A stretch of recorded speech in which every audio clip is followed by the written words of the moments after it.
of health. Mr. Speaker, the World Health Organization also defines universal health coverage as access to promotive, preventive, curative, rehabilitative, and palliative health services, Mr. Speaker. But, Mr. Speaker, there are certain things that in this bill, first of all, we used to have NHIF as a department of Ministry of Health. That gave birth to the NHIF Act. The NHIF Act, because of the changing realities, Mr. Speaker, has had certain lacunas. It is these lacunas that this bill attempts to address, Mr. Speaker, through digitization of the health records, Mr. Speaker, through promotion of health tourism, Mr. Speaker, through provision for telemedicine, Mr. Speaker, through provision of health information system, and Mr. Speaker, more importantly, like where I come from, we come from very remote villages, Mr. Speaker. The issue of remote patients monitoring, Mr. Speaker, is something that is critical, because I remember now the constituency that I represent, the second constituency, Mr. Speaker, that I'm representing. We got our first medical doctors, Mr. Speaker, 3 years ago, 4 years ago. You can imagine the challenges those people have been going through. But, Mr. Speaker, with this bill, some of these things can be reduced. Mr. Speaker, this will also reduce the issue of administrative costs. The issue of data protection and privacy, Mr. Speaker, will also be very important. The issue of interoperability, Mr. Speaker. You can have one hospital, Mr. Speaker, in the farthest part of the world, having an exchange program with another hospital, Mr. Speaker. Mr. Speaker, the issue of health innovation is also critical. Mr. Speaker, there are certain things that we need to look at. There are countries that have succeeded in the provision of their social health care mechanism, countries like Germany, UK.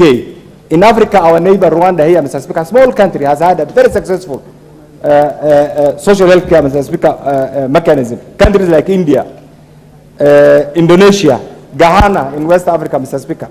Mr. Speaker, these things are critical. But there are certain things that we must also sound that are alarming. Mr. Speaker, the issue of the definition of household. Where I come from, or near you come from, our household means completely different from a household in Europe. And therefore, we'll be amending to provide for a household as an African household, not a Western household, Mr. Speaker. Like if you talk of Keinan's household, I can assure you, you'll be talking about tens of people.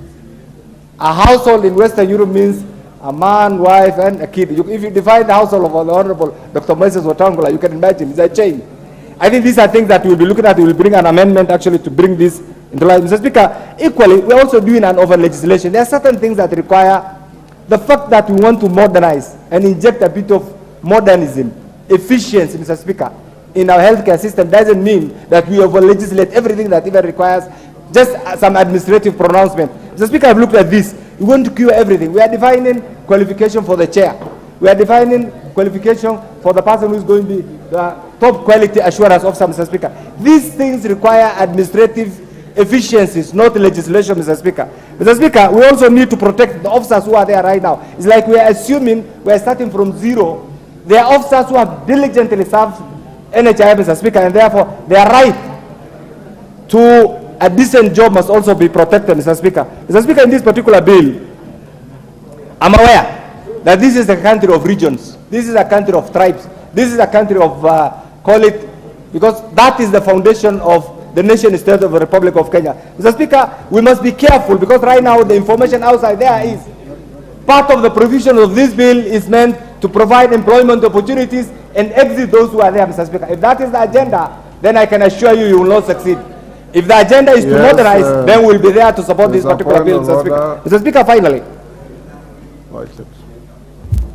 Mr. Speaker, with all respect that I have for Honorable Keinan, I think he has been mixed up with the bills, because the bill is debating is a bill in the next order after this. And I think for the convenience and the relevance rule, I have noticed so, but since he says he's winding up, let him wind up. No, sorry. I think you have limited your horizon of appreciation of this particular bill, my dear sister. You need to look at the bill holistically. Just wind up. But I think let me say this, and I read. Let me read this, and there's no confusion at all. The bit I'm trying to say is, if you look at both the letter and the spirit of both bills, Mr. Speaker, then there's a bit of reference to the existing staff. So I'm sounding alarm.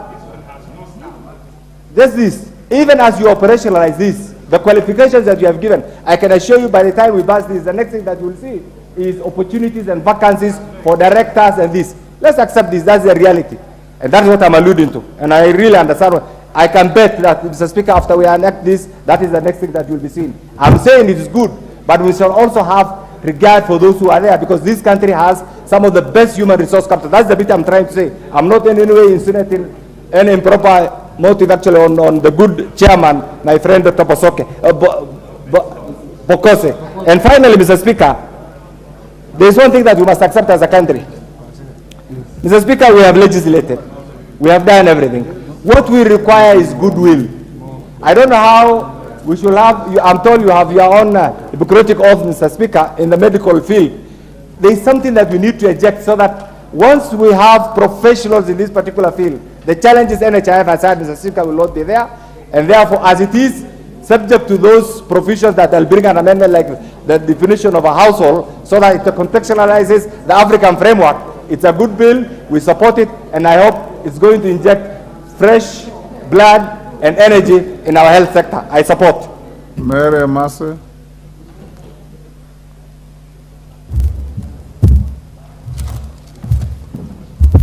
Thank you.